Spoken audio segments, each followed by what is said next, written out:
morning, your majesties. Welcome back to my YouTube channel. For those of you that are new here, welcome to my YouTube channel. Happy day 22 of pre-hallowed princess. Annabelle says the same thing. Okay, so now we are going to read a story called My Friend Bosco. Okay, I was 10, 11 years old when this started.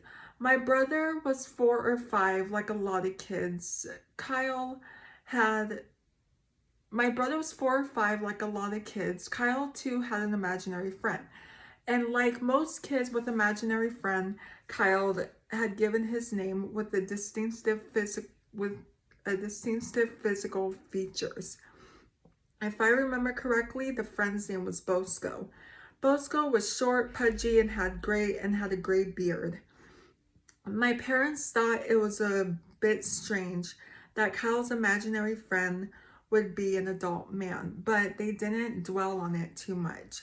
Bosco quickly became a part of our daily routine while getting ready for school. Kyle would insist that I needed to stop hogging the mirror, as Bosco had to fix his hair and beard at breakfast and lunch and dinner.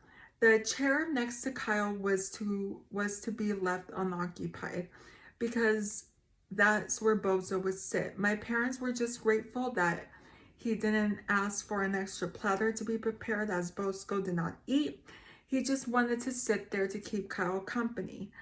Bosco would make his presence felt at school too.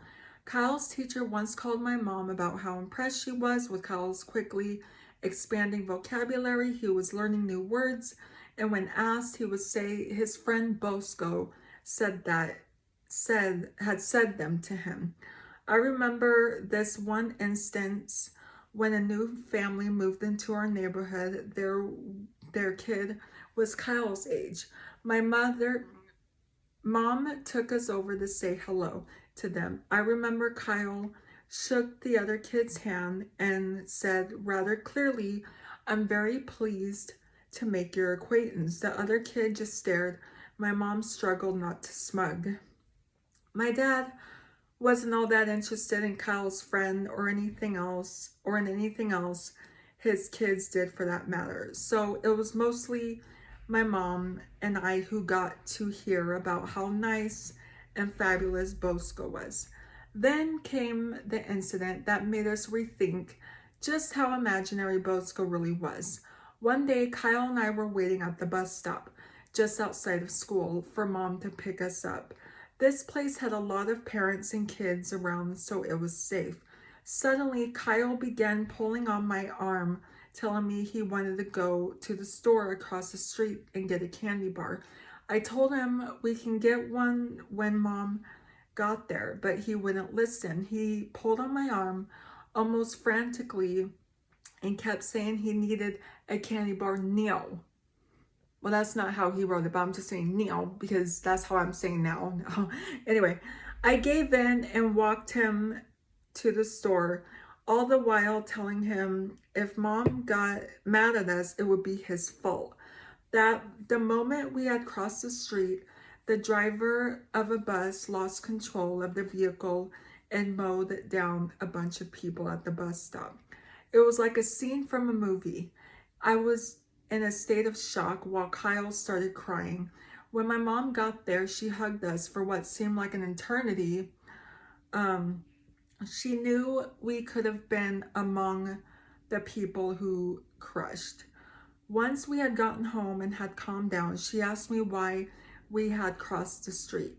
I told her about Kyle wanting a candy bar. She questioned Kyle, who told her he didn't really want a candy bar, Bosco did.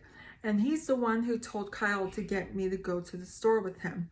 My mom turned pale. For some time after that, life went on as usual. My mom now asks Kyle about Bosco quite regularly, but he didn't say anything out of the ordinary, just regular kids stuff. But another surprise for us was right around the corner.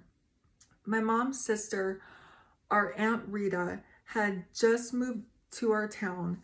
She had landed a job at the same company where Dad worked. And I remember that she and my dad got along very well. One weekend, my mom took us to see our maternal grandparents. Dad said he couldn't come as he had work. Mom didn't seem disappointed but agreed to take us without him. Nana and Papa too, were impressed at how articulate Kyle was becoming and listened with great interest about his new friend Bosco. The next afternoon, we were all sitting in the living room. I was playing with my grandparents' dog. Mom and her parents were talking while Kyle was fiddling with the TV remote. He switched to a channel where the movie Ghost was playing. The famous pottery scene, you know which one, was on. Mom instantly grabbed the remote and changed the channel to Cartoon Network. Kyle was upset. He demanded why he couldn't watch the movie. Mom explained to him that he could watch it when he was older and that it was inappropriate for kids to watch. Grown-ups hug each other like that. Kyle argued some more and Mom again told him he wasn't old enough. He pouted and in sheer exasperation asked why it was okay for Dad and Aunt Rita to hug like that in his bed.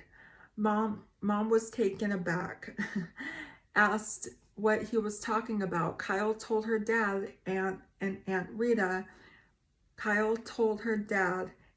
Rita would get naked, hug in his bed, just like in the movie. When we were at school and Mom was at work, once or twice a week, Dad would come home for a while and he and Aunt Rita would hug in Kyle's bed and then get dressed and leave. Mom was outraged and asked why he was making up such a disgusting story. Kyle insisted that he didn't make it up. Bosco had told him. Bosco also said that Aunt Rita was hugging Dad right then, even as they spoke. Mom's gauze turned cold. She told our grandparents she was going home. She drove back to our house in a hurry. I decided that Aunt Rita was really there because Mom came back later that night with more of our stuff and said that we'd be staying with Nana and Papa for a while. My parents were divorced by the end of the year. So was the wife cheating with, so was the husband cheating with his wife's sister? Yeah, I would probably divorce him too. Anyway, I hope you guys liked today's video. So if you're new here, hi, I'm Princess Peyton. Hit the red button to become your majesty, and hit the bell notification so you're notified every time I upload a video. And I love you guys so much. You guys are the best human beings ever made, and you're the king of my heart in the song lyrics of Taylor Swift. And I will see you guys in tomorrow's video for day 23 of Pre-Hallowed Princess. Okay, love you guys. Bye. Mwah.